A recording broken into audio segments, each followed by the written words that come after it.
निर्मला सीतारामन ह्या ज्या मोदीच्या मंत्रिमंडळामध्ये अर्थमंत्री आहेत, तिचे यजमान काय म्हणतात? तुम्ही युट्यूब वरती त्याचं ऐकलं असेल. 4 दिवसापूर्वी त्यांनी युट्यूब वरती असताना सांगितलं लोकांना की 2029च्या निवडणुका होणारच नाही. कोण सांगतंय? तर या अर्थमंत्री आहेत निर्मला सीतारामन, तिचे असणारे पती सांगतात आहे की निवडणुका होणार नाही. तो तेवढ्यावरतीच थांबत नाही, तो पुढे जाऊन सांगतो की या भारताचा नकाशा बदललेला असेल, तुम्हाला ओळखता येणार नाही अशी परिस्थिती असेल. पण शेवटी तो सांगतो की जे मणिपूरमध्ये घडलं, मैठी आणि कुकी हे जे 2 वेगवेगळे ट्राईब्स आहेत त्यांच्यामध्ये घडलं, ते भारताच्या इतर भागामध्ये झाल्याशिवाय राहणार नाही हे लक्षात घ्या. म्हणजे समाजाला भिडवणं काय ना हा सगळ्यात मोठा भाग आहे. आता गडचिरोलीमध्ये सुद्धा ओबीसी वर्सेस आदिवासी चाललेला आहे. हा आदिवासी जिल्हा म्हणून आदिवासींची टक्केवारी वाढवण्यात आली. वाढवत असताना 50% वरती जाऊ नये म्हणून असणार ओबीसीची 27% 19% त्या ठिकाणी आणली. उद्या आग लावून द्यायची. जसं आताच्या कालावधीमध्ये असताना मराठा विरोध ओबीसी उभा केला, आरक्षणावर उभा केला, जरांगे पाटलांच्या निमित्ताने या ठिकाणी उभा केला. दुसऱ्या बाजूला छगन भुजबळ आणि शेंडगे यांच्या मार्फत उभा केला. सामनाच फक्त तलवारी काढायच्या बाकी राहिल्या. तुटून पडायला चालली होती अशी असणारी परिस्थिती. आणि तिथे वंचित असताना तोडगा काढला. काय तोडगा काढला की ओबीसीचा असताना आरक्षणाचं ताट वेगळा पाहिजे आणि मराठ्यांना नवीन आरक्षण जे मिळणार आहे त्याचा असणारा ताट त्या ठिकाणी वेगळा असतो. तेव्हा कुठे असणारा परिस्थिती शांत झाली, तेव्हा कुठे असणारी परिस्थिती या महाराष्ट्रातली शांत झाली नाही, तर ती बेकार होती अशी असणारी परिस्थिती. त्याग अजूनही धगधगते, ती विझलेली नाही. त्याग अजूनही धगधगते. मी अनेक मतदारसंघामध्ये प्रचाराला जातो, त्या साळूतपणा असताना मराठा समाजाच्या उमेदवाराच्या प्रचाराला गेलो की ते माझ्या कानात येऊन सांगतात, प्रकाशराव काही गडा मागासवर्गीयांची मतं आपल्याकडे आलीच पाहिजे. आणि मी त्यांना म्हटलं ना, आपण दुसरी मतं घेऊ, येतील ती येतील, पण माझ्यांना मागासवर्गीयांची मतं आपल्याला मिळाली पाहिजे. बरं म्हटलं. एखाद्या ओबीसी उमेदवाराच्या प्रचाराला गेलो की तो असं म्हणतो, साहेब काळजी करायची गरज नाही, आपल्या इथे निर्णय झाला की ओबीसीने मराठ्याला मतदान द्यायचं. मी हळूहळू भिंती उभ्या काढण्याचा भाग या ठिकाणी चाललेला आहे. समाजामध्ये भिंती उभ्या करण्याचा भाग चाललेला आहे.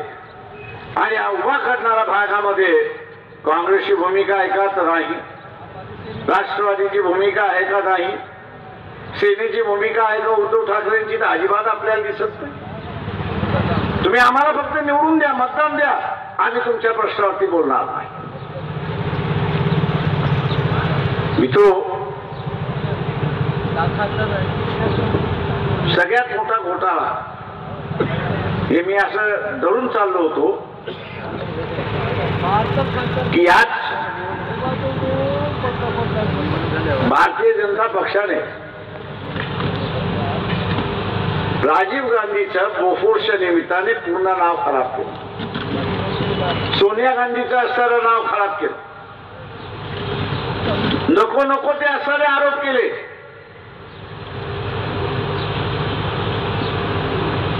एक संधी काँग्रेसच्या नेत्यांना आली. हे इलेक्ट्रल बॉन्ड जे आहेत त्या इलेक्ट्रल बॉन्डच्या निमित्ताने संधी आली होती. कोर्टाने बँकेला सांगितलं कोणी कशा कशासाठी दिले, किती रक्कम दिले त्याचा असताना सांगा. आणि समाज बांधव माध्यमामध्ये आपण पाहिलं तर आपल्याला दिसते की अमुक यांनी 300 कोटी दिले, पण हे 300 कोटी देत असताना त्याच्या अगोदर त्याला ईडीची धाड पडली, नोटीस पडली. अशा रीतीचा काँग्रेसला सहज गल्लीतला दादा जसा असतो, दुकानदाराकडून वसुली करतो, हातभट्टीवाल्याकडून वसुली करतो, ठेल्यावाल्याकडून वसुली करतो, पानटपरीवाल्याकडून वसुली करतो, गल्लीतला दादा जसा वसुली करतो तसंच पंतप्रधान खुर्चीचा वापर करून, ईडीचा वापर करून, सीबीआयचा वापर करून, इतर एजन्सीचा वापर करून स्वतःला 12,000 कोटी कमवून गेले. या असताना बँकेने सांगितलेलं आहे. मला कळत नाहीये तुम्हाला असताना नरेंद्र मोदी पंतप्रधान पण गल्लीतल्या दादासारखा वागतोय. गल्लीतला दादा जसा असताना वसुली करतोय तसा पंतप्रधानावरती बसून वसुली करतोय. लोकांना तुम्हाला सहज विचारता आलं असतं, काँग्रेसवाल्यांना विचारता आलं असतं की तुम्हाला गल्लीचा दादा उद्या असताना अध्यक्षपदाच्या निवडणुकीला राहिला, तुम्ही त्याला मतदान देणार आहात का? देणार आहात का? मग तोच प्रश्न काँग्रेसवाल्यांनी लोकांना विचारायला पाहिजे होता की हा देशाच्या गादीवरती बसून ज्यावेळेस लुटतोय तर त्याला तुम्ही मतदान देणार आहात का? तर नाही. तर काँग्रेसवाले विचारत का नाही? या अख्ख्या गांधी कुटुंबाच्या विरोधात भारतीय जनता पक्षाने असताना नामोहरण केलं आणि त्यांना संधी आल्यानंतर मग तीच काँग्रेस विचारू शकत नाही. का विचारू शकत नाही? उद्धव ठाकरे का विचारू शकत नाही? शरद पवार का विचारू शकत नाही? तर त्याच्या पाठीमागे ईडीचा भोंगा लावलेला आहे. आजच बातमी आली आहे, वर्तमानपत्रामध्ये आजच बातमी आलेली आहे की हेरॉल्ड जे एका काळी पंडित जवाहरलाल नेहरू यांच्या आणि त्यांच्या कुटुंबियांचं होतं त्याचा ट्रस्ट केला. आता काहीतरी गडबड झालेली आहे आणि त्याच्यामध्ये राहुल गांधी आणि सोनिया गांधीचं नाव आलेलं आहे. ती सगळी मालमत्ता जप्त करण्याची नोटीस आलेली आहे. या नोटिसामुळे हे तर गप्प बसलेले नाही. तुम्हाला एक संधी मिळालेली आहे की नरेंद्र मोदी हा असताना पंतप्रधानाच्या खुर्चीवर बसण्याच्या लायक नाही आहे. तो असताना गल्लीतला दादा जसा वागतोय त्याच दादाप्रमाणे वागतोय आणि अशाला पंतप्रधान करणार ही विचारण्याची संधी आल्यानंतर सुद्धा काँग्रेसवाले विचारायला तयार नाही. आणि प्रियदर्शनी म्हटल्याप्रमाणे फुले शाहू आंबेडकरी चळवळीमध्ये अति विद्वान जे आहेत ते आम्हाला म्हणतात तुम्ही 2 जागा घ्या.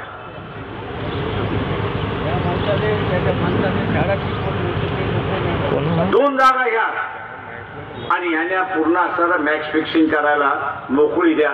जे सल्ला देणारे आहेत त्यांना सांगतो तुमची मॅच फिक्सिंग झालेली आहे याची आम्हाला असणारा माहिती. तुम्हाला लिहिण्यासाठी मॅच फिक्सिंग झालेली आहे हे लक्षात घ्या. आज इथं वेगवेगळा समूह संविधान वाचलं पाहिजे म्हणून रस्त्यावरती उतरतो.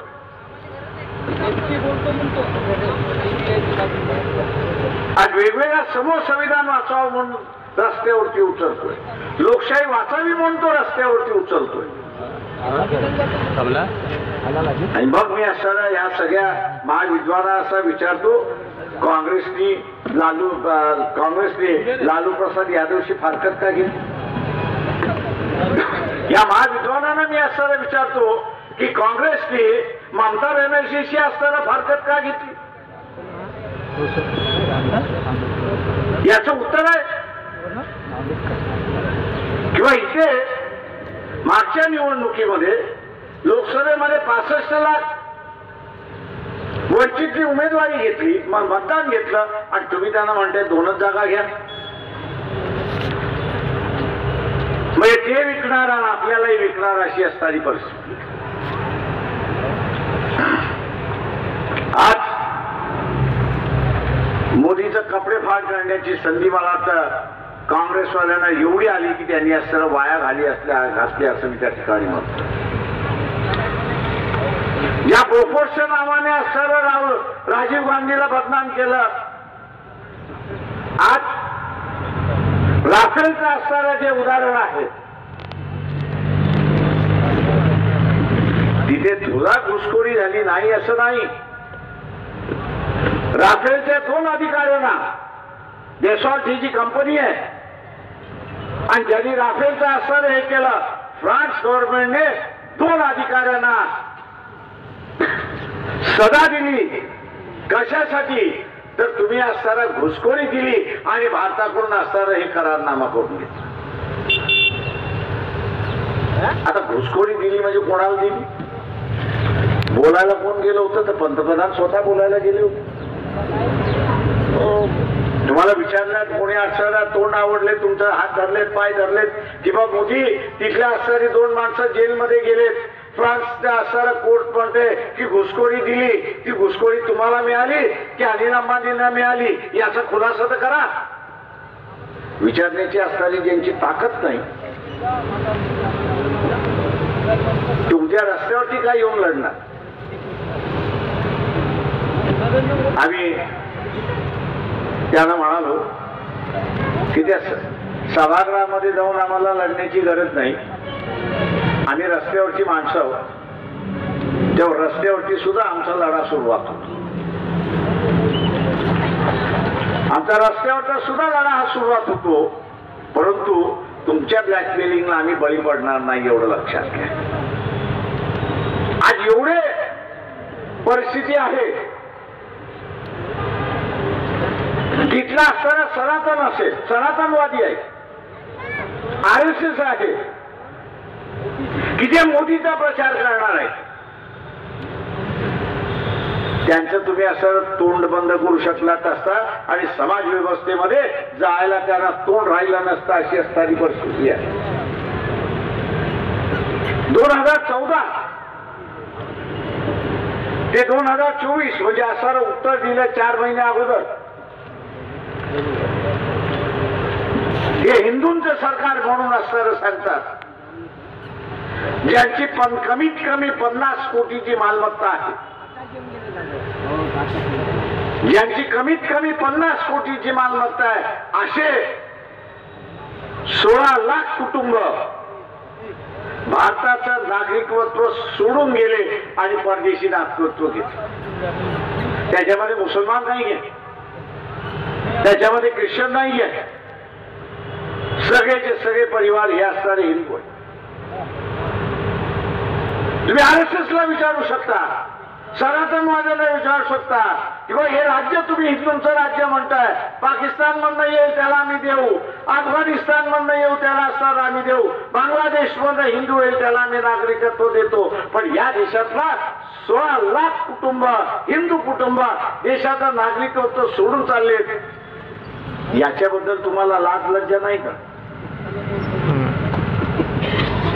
याच्याबद्दल तुम्हाला असणारा लाज लज्जा नाही? आणि पुन्हा तुम्ही असणारं मत मागायला येत आहे. अजून किती कुटुंब तुम्ही बाहेर पाठवणार? जेव्हा इथल्या असणाऱ्या RSSच्या आणि सनातनवाद्यांचं तोंड गप्प काढण्याची संधी येते त्यावेळेस काँग्रेसचं तोंड बंद होतं हे आपण लक्षात. त्यावेळेस काँग्रेसचं तोंड बंद होत आहे. त्या मुंबईच्या सभेमध्ये मला असताना 5-6 काँग्रेसवाले येऊन प्रकाशराव फक्त 5 मिनिट, जास्ती नका येऊ, 5 मिनिट. म्हटलं नाही घेत 5 मिनिटाच्या वरती, पण मला जे मांडायचं ते 5 मिनिटातच मांडून टाकलं.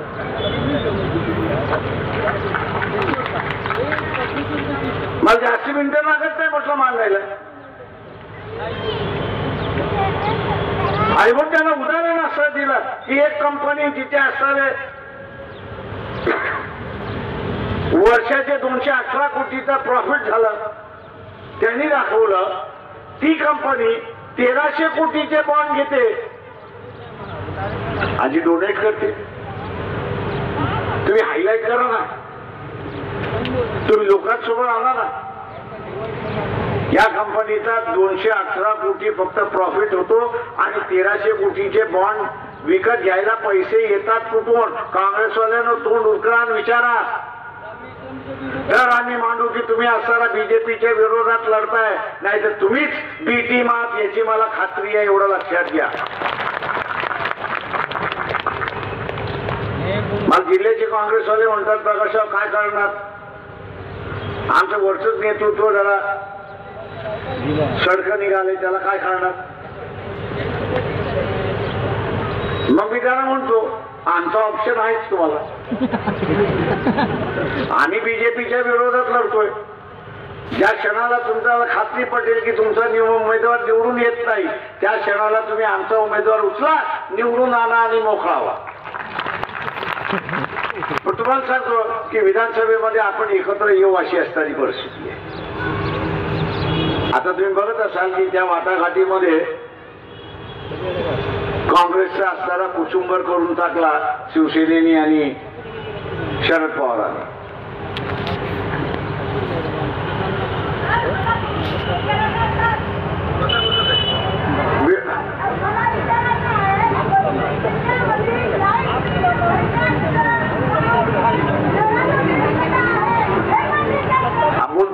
बोलतो त्याच्यावरती बसा, बोलतो.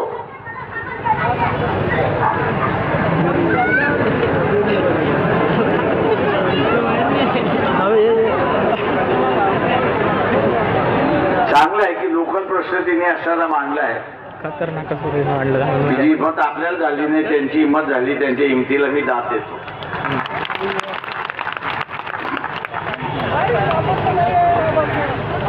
तुम्ही सरकार बीजेपीचं असेल किंवा काँग्रेसचं असेल, सरकार बीजेपीचं असेल किंवा काँग्रेसचं असेल, महागाईच वाढत जाणार आहे, ते काही कमी होणार नाही. सरकार हे असेल किंवा ती असेल, लुटारूंचं सरकार आहे. मी असं म्हणालो होतो की काँग्रेसवाले भुरटे चोर आहेत, पण बीजेपी वाले डाकू आहेत, हे आपण सर्व लक्षात घ्या. मला सारा भुरटा चोर चालतो का तू गरजेसाठी चोरतो. तो चोरी करावी म्हणून चोरत नाही, गरजेसाठी चोरतो. त्याच्याकडे 4 लोक येतात, कोणतरी मानतं द्यावी लागतात, स्वतःकडे नसतात, मग तो दुसऱ्याचं कुठं तरी बघतो, हात मारतो आणि देऊन टाकतो, अशी असणारी परिस्थिती. पण हे जे डाकू आहेत, हे डाकू वाटत नाही, स्वतःकडेच ठेवून देतात आणि स्वतःची संपत्ती वाढवतात, अशी परिस्थिती आहे. आणि म्हणून हा जो एक राज्य व्यवस्थेचा भाग झाला, आरामाचा भाग चाललेला आहे, खरेदीचा असणारा भाग चाललेला आहे. तुम्ही एखादा चांगला कार्यकर्ता घेतला तर मी असं समजू शकतो, पण सत्तेमध्ये बसलेली माणसं आपल्या पक्षात सत्ता मिळत नाही तर दुसऱ्या पक्षात जाऊन सत्ता मिळवण्याचा असणारा जो भाग चाललाय, या सत्ता पिपासूपासून आपण सगळ्यांनी वाचलं पाहिजे, हे असताना लक्षात घ्या. ते आपण वाचलं नाही, त्याच्यातून आपण असं वाचलो नाही, तर या बाईंनी जसं सांगितलंय लुटारूच्या टोळ्या उभ्या राहतील आणि लुटारूच्या टोळ्या उभ्या राहिल्या तर ते आपल्याला लुटल्याशिवाय राहणार नाही आणि मग कशातूनही ते लुटतील. तुम्हाला असं वाटतं की मोदीने तुम्हाला लुटलं नाही? 3 महिन्यापूर्वीच तुम्हाला लुटलंय. कशावरनं लुटले सांगा बरं मला.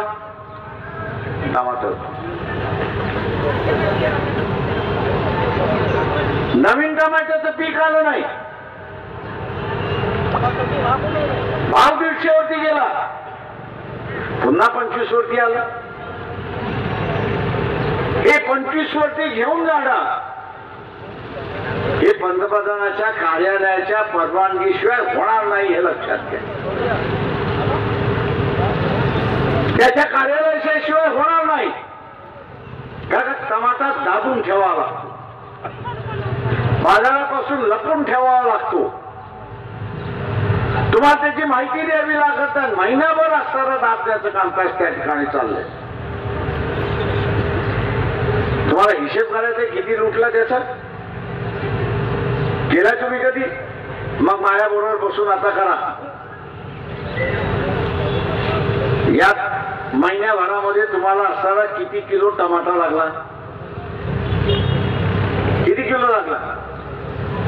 1 kilo, 2 kilo, 3 kilo, 4 kilo, 4 kilo लागला, बरोबर आहे. 125 रुपये किलो म्हणजे किती झाले 4 किलोला?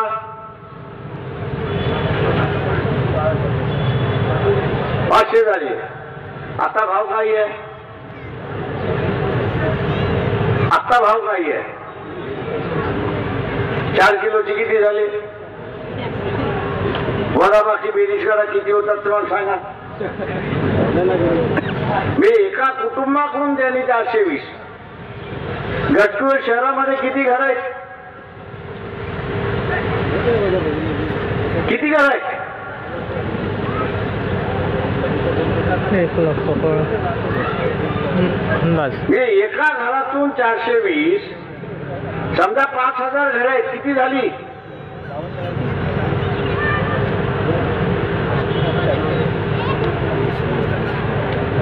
एका शहरातून 20 लाख, तालुक्यातून, जिल्ह्यातून, महाराष्ट्रातून एकंदरीत लूट ह्या टमाट्याच्या निमित्ताने इलेक्शन फंड म्हणून 45,000 कोटी लुटले गेले, हे लक्षात घ्या. आणि ते आता इलेक्शनला खर्च केला जाणार. काँग्रेसला लाज वाटते का हे उठवायला? काँग्रेसवाल्यांना मी विचारतो की आधा तुम्हाला असं झालं की काय? म्हणून अशी म्हटलं की बीजेपीचे कपडे फाडण्याची संधी होती, लोकांमध्ये नांगरे काढण्याची त्यांना संधी होती. आता तुम्हाला करता येत नाही, आम्ही बसलेलो आहोत ना, आमच्यावरती इन्क्वायरी नाही.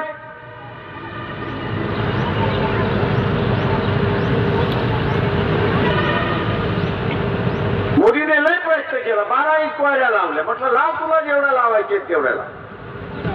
एक अधिकारी आला, म्हटलं प्रकाश थोडं काहीतरी द्या. का रे? म्हटलं माझं प्रमोशन अटकलंय, तुमच्यावरती एक केस केली तर माझं प्रमोशन मोकळं. मी त्यांना म्हटलं तुझ्याकडच्या खिशामधले जेवढे आहेत तेवढे मला दे आणि लिहे की प्रकाशरावने एवढे माझ्याकडून पैसे घेतले, तुझं प्रमोशन होतं. आता म्हटलं त्याच्याने काय होणार?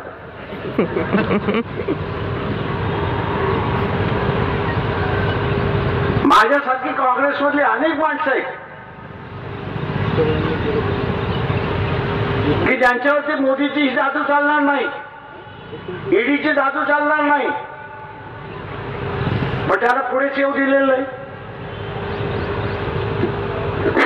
त्यांना असं पुढेच येऊ दिलेलं नाही.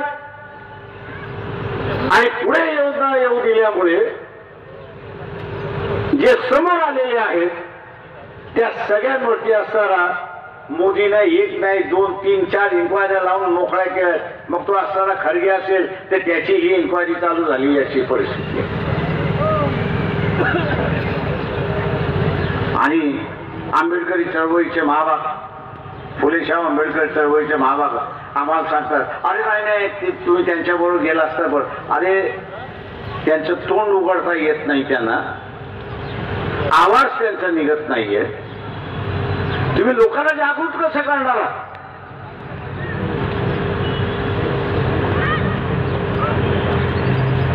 ही जी सोनिया गांधींनी गुजरातच्या निवडणुकीमध्ये मोदीला मौत का सौदागर म्हटलं होतं,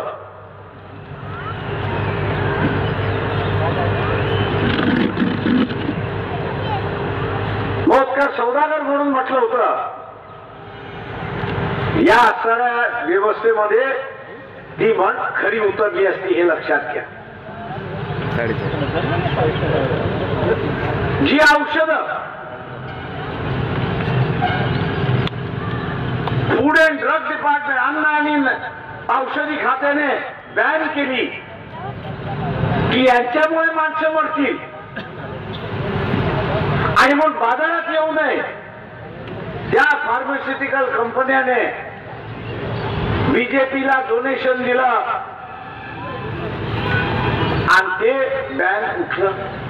आज ते औषध बाजारामध्ये आहेत आणि म्हणून आपण म्हणतो अरे हा माणूस चांगला होता पटकन मेला कसा, तर त्या औषधांमुळे मरतोय.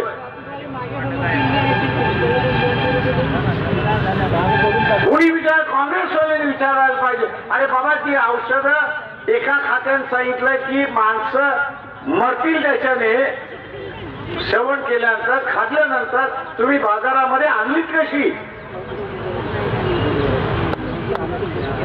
आणि 4 दिवसामध्ये ती नावं देणार आहोत.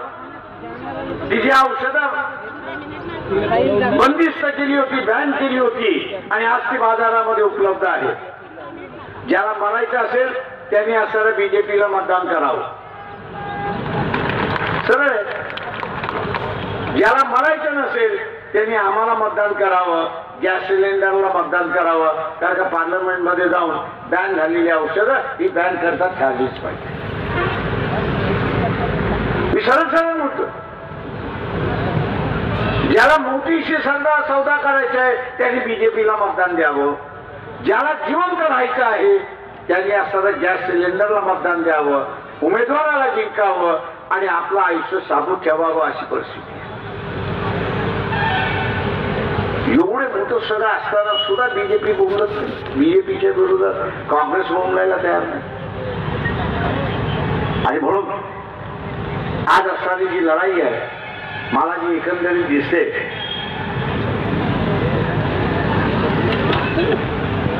जनता विरुद्ध मोदी अशी सुरुवात झाली. जनता ठरवते की आता मोदी नको, उद्या कोणी पंतप्रधान होऊ द्या पण हा नको. मी ज्या RSS वाल्याने विचारतोय, बीजेपी वाले जे त्यांना असं विचारतोय उमेदवाराचं नाव जेव्हा घेतल्या जातं, भारतीय जनता पक्षाचा उमेदवार म्हणून नाव घेतलं जातं की नरेंद्र मोदीचा उमेदवार म्हणून नाव घेतलं जातं. नाव कसं घेतलं जातं तर फलाना फलाना उमेदवार हा मोदींचा उमेदवार आहे. पक्ष संपला.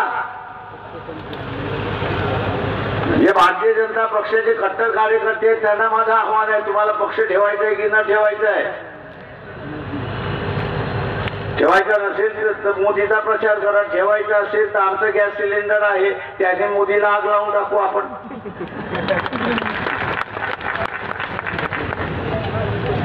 आणि मग मित्र ही उद्याची लढाई ही महत्वाची लढाई.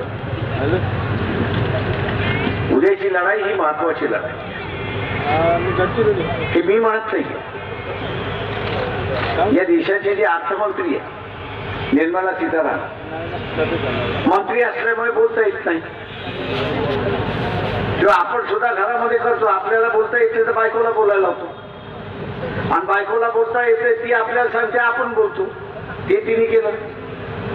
मंत्री असल्यामुळे बोलता येत नाही की सरकार काय करणार आहे येणाऱ्या 5 वर्षामध्ये. तेव्हा तिने असणारं आपले पती जे आहेत प्रभाकर त्याला बोलायला लावलं आणि त्याची युट्यूबवरती मुलाखत आहे. त्यांनी असं म्हटलं की 2024ची शेवटची निवडणूक आहे. मी भारतीय जनता पक्षाने इतरांना सांगतो की याच्या बाहेर त्या मोदीच्या भानगडीत पडू नका. का इथे कोणी कैदी व्हायला तयार नाहीये. इथे कोणी कैदी व्हायला तयार नाहीये. तुम्ही असंतोष निर्माण करणार असाल तर त्या असंतोषामध्ये पोहायला अनेक जण येणार आहेत.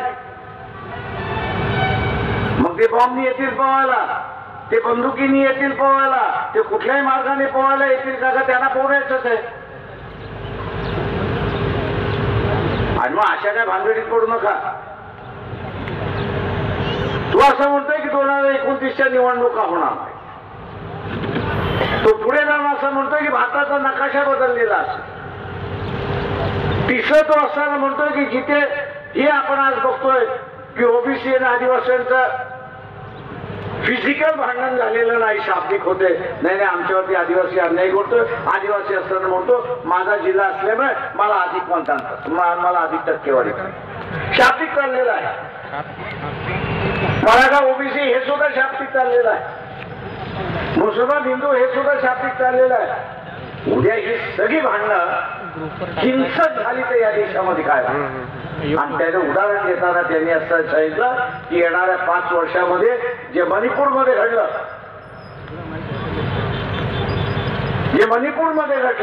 मैती आणि कुकीमध्ये जे घडलं ते भारताच्या अनेक भागामध्ये होण्याची शक्यता आहे. असं तो भाकी त्या ठिकाणी वर्तवतो.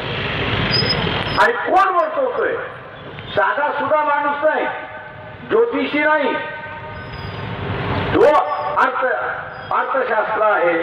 आणि अर्थशास्त्राबरोबरच तो असताना निर्मला सीतारामन यांचा पती आहे, जे फाईल बघायला मोकळा आहे, माहिती यायला मोकळी आहे. काय चाललंय बीजेपी मध्ये त्याचं कळायला माहिती आहे, मोदींचं काय चाललंय हे कळायला माहिती आहे. आणि म्हणून माझं आव्हान आहे की फुले शाहू आंबेडकरी मतदाराचं असणारं हे आव्हान आहे, कोणाच्या पाठीमागे लागू नका. येणे माझ्या माझ्याप्रमाणे असणारं ते माझ्या जोगळ्यामध्ये असं करत बसू नका, वाढगा माय करत बसू नका. ही पूर्ण चळवळ आपल्याला असताना हातात घ्यायची आहे, पूर्ण इलेक्शन आपल्याला हातात घ्यायचं आहे. आणि आपल्याला 5 लाख मतं कशी मिळतील याचा आराखडा आपल्याला त्या ठिकाणी बांधायचा आहे. मानसिक दृष्टिकोनातून लढायला आपण शिकलं पाहिजे.